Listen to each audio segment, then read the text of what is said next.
Eu sou Mariane Roma. Hoje nós vamos falar sobre o plano como um mapa de navegação. E para falar desse assunto, eu trouxe a Flaviane da Silva, doutora em saúde da criança e da mulher. Seja muito bem-vinda, Flaviane. Olá, obrigada. Bom, para a gente iniciar, eu queria que você falasse por que o projeto de carreira ele é considerado o verdadeiro ponto de partida e não o fim do processo de orientação profissional. A orientação de carreira, a orientação profissional, seja lá o nome que a gente for dar para esse processo, ele de fato é ponto de partida, né? Eu acho muito bacana a analogia com a navegação. Por quê? Porque nos leva para mares talvez desconhecidos, né? Talvez nem o indivíduo e muito menos o psicólogo, o profissional que está conduzindo sabe aonde a gente vai chegar. Então, estar aberto para o desconhecido, né? Se permitir não saber, talvez seja a grande riqueza de entender esse processo como um mapa de navegação. E, às vezes, nós temos dificuldades em ajudar as pessoas a não saberem. As pessoas querem ter muitas certezas, as pessoas querem seguranças, garantias. E tudo que a gente não tem na vida e na orientação profissional são garantias, são escolhas, são apostas que a gente faz, né? Então, a analogia com o mapa de navegação é muito feliz, porque é exatamente esse mergulho em águas desconhecidas que a orientação profissional vai apontar para a gente. E, Flaviane, como o autoconhecimento adquirido durante a orientação, ele é transformado em metas e ações dentro do projeto de carreira? É fundamental, né? Eu acho que, de fato, a gente não faz uma escolha assertiva e acurada se a gente não tiver um mergulho no autoconhecimento. Se a gente não tem conhecimento de quem a gente é, do que a gente espera para o futuro, dos nossos desejos, nossos princípios, valores, nossas influências, né? O quanto as nossas escolhas estão capturadas por influências, e às vezes influências infantis, influências, modelos culturais, socioeconômicos, né? Então, o processo de orientação, né, de profissões e de profissional vai ajudando nessa premissa, o autoconhecimento não só da subjetividade, de quem eu sou, o que eu gosto, o que eu quero, mas o quanto o meio me influencia, né? O quanto as minhas escolhas talvez não sejam baseadas apenas em quem eu sou, no que eu quero, mas sim no que está fora, nas influências que eu recebo, seja familiar, seja cultural. Isso é muito importante. Então, o autoconhecimento é fundamental se eu quero ter uma escolha assertiva. E quais elementos são essenciais na estruturação de um projeto de carreira eficaz e também como eles contribuem para a autonomia do orientando? Passos fundamentais, escuta. A gente chama isso de escuta ativa. Então, aquele que conduz o processo precisa se permitir escutar. E ouvir não é escutar. Muitas vezes a gente está ali num processo, inclusive o psicólogo pode cair nessa armadilha, né? De ouvir e não escutar. E qual é a diferença, né? O ouvir, quando o outro fala, eu estou pensando. Talvez eu esteja encaixando ele em algumas formas. Isso é o ouvir. O escutar é suportar, acompanhar aquele raciocínio, é suportar não saber. É deixar, de fato, a fala do outro te atravessar. Então, talvez um princípio básico, aí, um passo fundamental é a escuta ativa do processo. E, por sua vez, o orientando, né, aquele que está participando do processo, falar livremente, se permitir, de fato, se apresentar tal como ele é, com os seus medos, ansiedades. Não é incomum as pessoas virem com algumas formatações, né?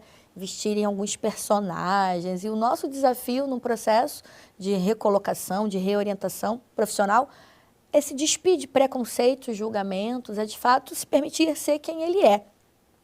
Com os limites, com os medos, com as fantasias. Então, escuta ativa, associação livre, né? Na psicanálise a gente chamaria isso de associação livre. Falar livremente, de fato o indivíduo conseguir se colocar em palavras e ajudar, né? E talvez o terceiro ponto, ajudar essa pessoa a entender que um processo de recolocação atravessa um autoconhecimento, mas também conhecimento do mercado de trabalho, das influências da tecnologia, da globalização, reconhecer, né, que as profissões se modificaram muito.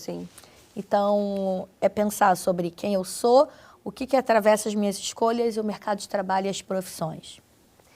E Flaviane, de que forma os planos de contingência, eles ajudam o orientando a lidar com imprevistos ao longo de sua trajetória profissional? Eu achei essa pergunta muito interessante porque você disse que as pessoas não sabem lidar com o não saber de tudo. E precisam ter ali planos de contingência, plano A, plano B, plano C. E nem sempre isso é possível. Mas de que forma esses planos de contingência, quando possíveis, eles ajudam os orientandos? E são planos que nem sempre as pessoas se permitem fazer. Isso é muito comum. Às vezes a postura é muito rígida. E a pessoa diz, não, se não for isso, eu não quero nada. E aí você precisa sensibilizar essa pessoa exatamente para os imprevistos da vida, né? Assim, a gente não sabe o que pode acontecer. Então, é incentivá-la a ter um protagonismo de escolhas. Para além dessa escolha, ok, que você pensou, que está capturada, que te representa, mas se não for possível, então, estou pensando numa pessoa que quer prestar um vestibular para uma determinada área, mas consegue aprovação numa área similar. Por que não? Não, é algo que não é possível. Então, o plano de contingência é quando aquele profissional psicólogo ajuda o outro a estranhar, a se estranhar também. E a pensar oportunidades, nem sempre uma crise, nem sempre uma instabilidade, uma não aprovação é o fim da linha, talvez seja o começo de um novo ciclo. Então, o plano de contingência entra aí, desmistificar que isso é ruim, que isso é um demérito. Não, talvez seja um pontapé inicial para um novo ciclo, que você nem havia pensado, né? Então, é incentivar a construção desse plano. E a nossa função é fundamental para provocar esse estranhamento, né? Mas e se não for? E se fosse por aqui? E se fosse por ali? Sabe? Quando a gente vai provocando essa reflexão, vai se abrindo ali outras possibilidades de vida. E Flaviane, para a gente encerrar, qual é a importância de contar com uma rede de apoio no desenvolvimento e na manutenção do projeto de carreira? A rede de apoio, na verdade, é a riqueza da saúde mental, né? Eu sempre digo isso. Ter uma rede de apoio é potência de imunidade na vida, na saúde mental e na escolha profissional também.